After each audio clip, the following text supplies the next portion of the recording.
ನಮಸ್ಕಾರ ವೀಕ್ಷಕರೇ, CL9 ಕನ್ನಡ ನ್ಯೂಸ್ಗೆ ತಮಗೆಲ್ಲ ಸ್ವಾಗತ. ಕರ್ನಾಟಕ ರಕ್ಷಣಾ ವೇದಿಕೆ ವತಿಯಿಂದ ಚಿಕ್ಕೋಡಿಯಲ್ಲಿ ಬೃಹತ್ ಪ್ರತಿಭಟನೆ. ಚಿಕ್ಕೋಡಿ ಘಟಕದ ತಾಲೂಕಾ ಅಧ್ಯಕ್ಷರಾದ ನಾಗೇಶ್ ಮಾಳಿ, ಜಿಲ್ಲಾ ಸಂಚಾಲಕರಾದ ಸಂಜು ಬಡಿಗೇರ್ ಇವರ ನೇತೃತ್ವದಲ್ಲಿ ಶ್ರೀ ಸಮರಸಿಂಹ ನಾರಾಯಣಗೌಡರ ಬಂಧನ ವಿರೋಧಿಸಿ ಪ್ರತಿಭಟನೆ ನಡೆಸಲಾಯಿತು. ಸೇಡಿನ ರಾಜಕೀಯ ಮಾಡುತ್ತಿರುವ ರಾಜ್ಯ ಸರ್ಕಾರದ ವಿರುದ್ಧ ಘೋಷಣೆ ಕೂಗಿ ಈ ಕೂಡಲೇ ನಮ್ಮ ನಾಯಕರನ್ನ ಬಿಡುಗಡೆಗೊಳಿಸಬೇಕು, ಇಲ್ಲವಾದಲ್ಲಿ ಮುಂದಿನ ದಿನಮಾನಗಳಲ್ಲಿ ರಾಜ್ಯಾದ್ಯಂತ ಉಗ್ರ ಹೋರಾಟ ಮಾಡಲಾಗುವುದು ಎಂದು ಸರ್ಕಾರಕ್ಕೆ ಎಚ್ಚರಿಕೆ ನೀಡಲಾಯಿತು. ಈ ಸಂದರ್ಭದಲ್ಲಿ ನವ ಕರ್ನಾಟಕ ಯುವ ಶಕ್ತಿ ಬೆಳಗಾವಿ ಅಧ್ಯಕ್ಷರಾದ ಸಂಜು ಪಾಟೀಲ್, ರಾಜೇಂದ್ರ ಪಾಟೀಲ್, ಸುನೀಲ್ ತೇರ್ದಾಳೆ, ಅಮುಲ್ ನಾವಿ, ವಿಠಲ್ ಪಟವರ್ಧನ್, ಬಸವರಾಜ ಸಾಜನೆ, ಮಂಜು ಬಾನ್ಸೆ, ರಾಮ ತೇಲಿ, ರಮೇಶ್ ಕರ್ನೂರೆ, ದುಂಡಪ್ಪ ಬಡಿಗೇರ್ ಉಪಸ್ಥಿತರಿದ್ದರು.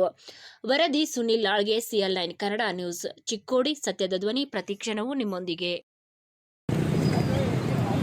ಕನ್ನಡ ವಿರೋಧಿ ರಾಜ್ಯ ಸರ್ಕಾರಕ್ಕೆ,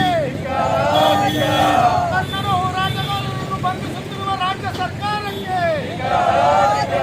ಕನ್ನಡ ವಿರೋಧಿ ರಾಜ್ಯ ಸರ್ಕಾರಕ್ಕೆ, ಕನ್ನಡ ವಿರೋಧಿ ರಾಜ್ಯ ಸರ್ಕಾರಕ್ಕೆ, ಕನ್ನಡ ಹೋರಾಟಗಾರರನ್ನು ಬಂಧಿಸುತ್ತಿರುವ ರಾಜ್ಯ ಸರ್ಕಾರಕ್ಕೆ ಬೇಕೇ ಬೇಕು, ಬೇಕೇ ಬೇಕು.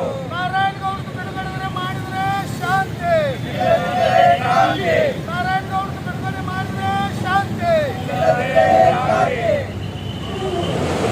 ಬೇಕೇ ಬೇಕು, ಬೇಕೇ ಬೇಕು. ಬೇಕೇ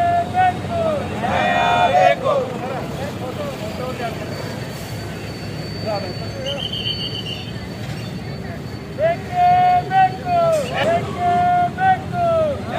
ಬೇಕು. ಬೇಕೇ ಬೇಕು.